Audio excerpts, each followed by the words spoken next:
ಮೈಸೂರು ಜಿಲ್ಲೆ ನಂಜನಗೂಡು ತಾಲೂಕಿನ ತಗಡೂರು ಗ್ರಾಮದಲ್ಲಿ ಬುದ್ಧನ ಅನುಯಾಯಿ ಹಾಗೂ ಬರಹಗಾರರಾದ ಟಿ.ಆರ್. ಪುಟ್ಟಸ್ವಾಮಯ್ಯನವರು ಪ್ರತಿ ವರ್ಷದಂತೆ ಈ ವರ್ಷವೂ ಅವರ ಸ್ವಗೃಹದಲ್ಲಿ ಬುದ್ಧ ಪೂರ್ಣಿಮೆಯನ್ನು ಆಚರಿಸಿದರು.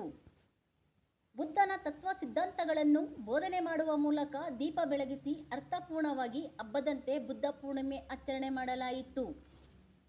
ಈ ಸಮಾರಂಭವನ್ನು ಕುರಿತು ಮಾತನಾಡುತ್ತಾ ಟಿ.ಆರ್. ಪುಟ್ಟಸ್ವಾಮಯ್ಯನವರು ಬುದ್ಧನ ತತ್ವ ಸಿದ್ಧಾಂತಗಳ ಬಗ್ಗೆ ಮತ್ತು ಅಷ್ಟಾಂಗ ಮಾರ್ಗಗಳ ಬಗ್ಗೆ ಬೋಧನೆ ಮಾಡಿದರು.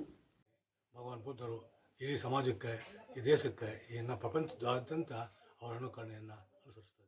ಸಮಾರಂಭಕ್ಕೆ ಭಾಗವಹಿಸಿದ ಜನರಿಗೆ ಅನ್ನ ಸಂತರ್ಪಣೆಯನ್ನು ಮಾಡಲಾಯಿತು.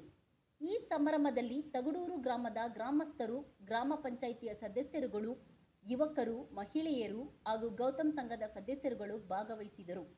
ವರದಿ ಮೆಟ್ರೋ ನ್ಯೂಸ್.